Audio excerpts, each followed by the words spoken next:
Assalamualaikum warahmatullahi wabarakatuh. Kembali lagi di dosen AKJ Channel.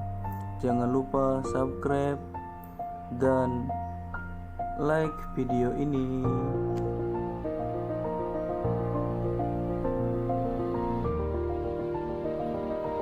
Nama saya Sulaiman Hendra, NPM 2021010165, kelas B, Prodi Hukum Keluarga Islam.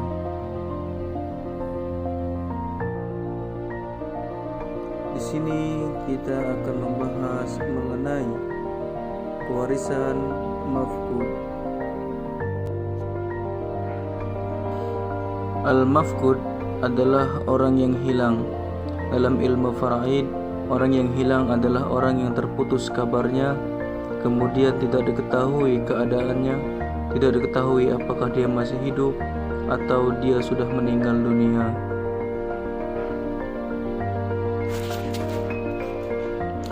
Para ulama menyebutkan bahwa orang yang hilang itu ada dua kemungkinan. Yang pertama, dominan tempat hilangnya atau keadaan yang hilang adalah selamat, seperti musafir untuk menuntut ilmu, berpergi rekreasi, atau melaksanakan haji. Dominan dia pergi ke tempat-tempat tersebut adalah selamat. Maka orang yang kondisinya seperti ini diberikan batas waktu 90 tahun semenjak dia dilahirkan.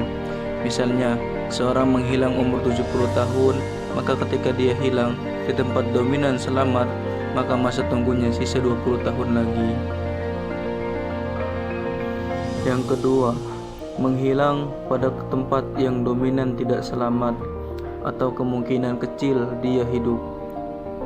Semisal dia berpergian menggunakan kapal laut dan kemudian kapal itu tenggelam, dan kemudian yang selamat hanyalah sebagian dan sebagiannya dinyatakan hilang. Atau contoh yang lain adalah tentara yang sedang berperang lalu dia menghilang. Dalam keadaan ini, maka kemungkinan dia di sana tidak akan selamat atau meninggal dunia, maka diberikan kepadanya kadar waktu 4 tahun semenjak dia menghilang. Apabila sudah habis masa menunggu dalam kedua kondisi tersebut, maka harta warisan dapat dibagi kepada ahli waris yang ada ketika mereka masih hidup, waktu dihukumi tentang kematian si pemberi waris. Maka ketika diputuskan oleh hakim bahwasannya ketika si mafqud dihukumi dia sudah meninggal dunia sekarang, maka ahli waris yang meninggal sebelum hari diputuskan kematian si pewaris, dia tidak mendapatkan warisan. Beberapa cara untuk menyelesaikan pembagian harta waris yang ahli warisnya ada yang mafqud. Yang itu yang pertama, dikerjakan dahulu beberapa bagian mereka masing-masing sekiranya si mafqud dianggap masih hidup. Yang kedua, dikerjakan lagi beberapa bagian mereka masing-masing sekiranya si mafqud dianggap sudah mati. Dan dari dua cara penyelesaian tersebut, maka para ahli waris diberikan bagian yang terkecil dari dua perkiraan. Sisanya ditahan untuk si mafqud sampai persoalannya menjadi jelas, baik melalui vonis pengadilan maupun karena kadaluarsa masa tunggu. Contoh kewarisan mafqud: seorang meninggal dunia, meninggalkan ahli waris istri, ibu, dan saudara kandung sebagai mafqud. Harta warisannya sebesar 36 juta, maka penyelesaian sebagai berikut.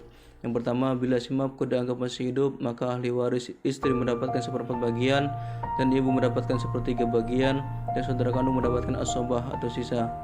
Karena asal masalah yaitu 12 bagi 4 sama dengan 3, 12 bagi 3 sama dengan 4, dan saudara kandung mendapatkan sisa. 3 tambah 4 adalah 7, jadi 12 kurang 7 adalah 5. Pembagian harta warisan istri: 3/12 kali 36 juta, hasilnya 9 juta, dan 4/12 kali 36 juta mendapatkan 12 juta, dan saudara kandung 5/12 kali 36 juta mendapatkan 15 juta. Maka total yaitu 36 juta. Yang kedua, bila si mafqud diperkirakan sudah mati, maka ahli warisnya yaitu istri dan ibu. Bagian istri adalah seperempat, bagian ibu adalah sepertiga plus serat. Bagian harta warisan istri 3/12 kali 36 juta hasilnya 9 juta, sedangkan ibu 9/12 kali 36 juta hasilnya 27 juta, maka jumlahnya adalah 36 juta rupiah. Sesuai dengan ketentuan bahwa bagian yang diberikan kepada para ahli waris ialah bagian yang terkecil dari 2 perkiraan si makmur masih hidup atau sudah meninggal, maka bagian yang diberikan kepada si istri adalah 9 juta rupiah dan yang diberikan kepada ibu adalah 12 juta, sedangkan sisanya 15 juta ditahan untuk si makmur sampai jelas persoalannya. Sekian dari saya, semoga video ini bermanfaat. Assalamualaikum.